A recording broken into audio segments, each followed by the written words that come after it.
ibu kota itu mau dipindahin kemana? Ke Kalimantan? Bukan. Ibu kota akan dipindahin ke tanah 3 orang. Kan itu yang terjadi kan.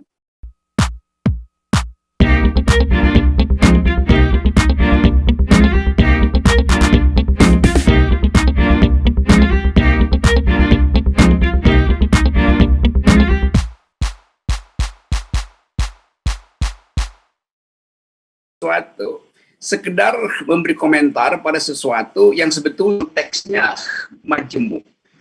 Ibu kota itu bukan sekedar konteks teknis, tapi konteks etis. Tadi Kusno bilang misalnya, kalau ibu kota mau dipindahin, referendum aja dulu. Saya bayangkan begitu ya, dalam konteks yang lain. Referendum aja. Tanya pada rakyat Indonesia. Enggak begitu juga.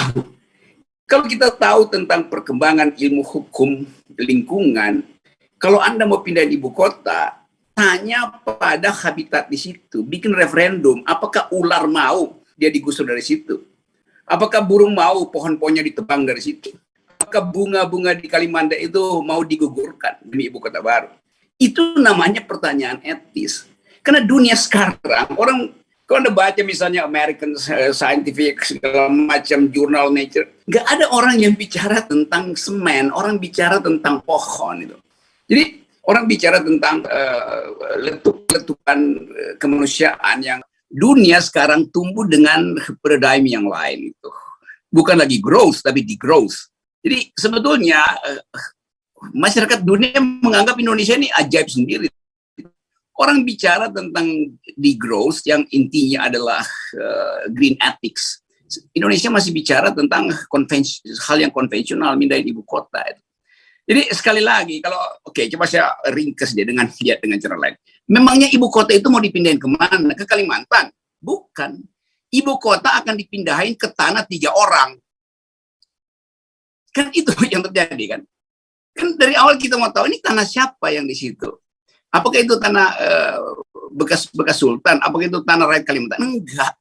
Itu bukan lagi tanah orang rakyat Kalimantan. Itu udah tanah dari, mungkin saya mau konfirmasi, apa betul itu tanah Pak Luhut? Apa betul itu tanah Pak Prabowo? Tentu yang lain kita tahu, tanah konglomerat banyak di situ tuh.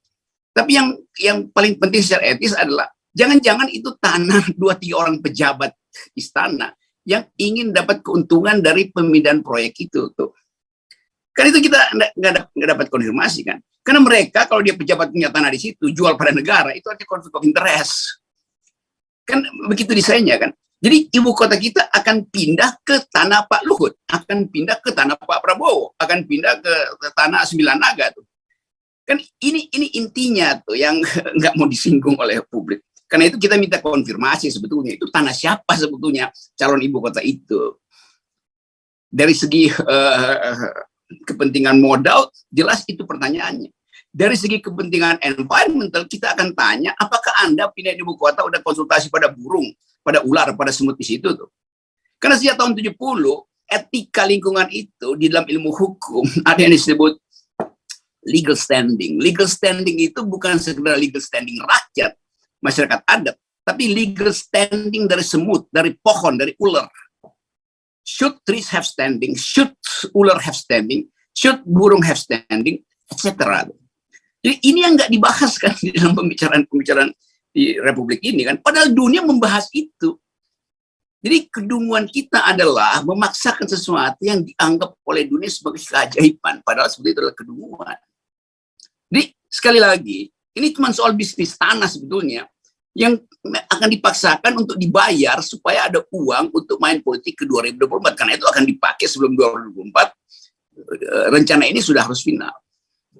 Nah karena itu kita lupa tadi bahwa selain soal etis, soal kemasuk akalan juga memang hendak dipaksakan. Berapa biayanya? 500 triliun di awal 2 tahun lalu. Tapi siapa yang hitung 500 triliun? 3-4 orang yang digaji, yang disewa oleh istana melalui Bappenas dan sebagai konsultan yang menghasilkan PowerPoint doang itu. Kalau sekarang misalnya kita reevaluasi itu nilainya itu 3 kali lipat, diperlukan 1,2 triliun. Coba cek pada Pak Ketua Bappenas, apa masih 400 triliun? Itu udah 1,2 triliun. Dan lebih gila lagi, Sri Mulyani tahu bahwa itu berbahaya secara ekonomi, tapi dia diam.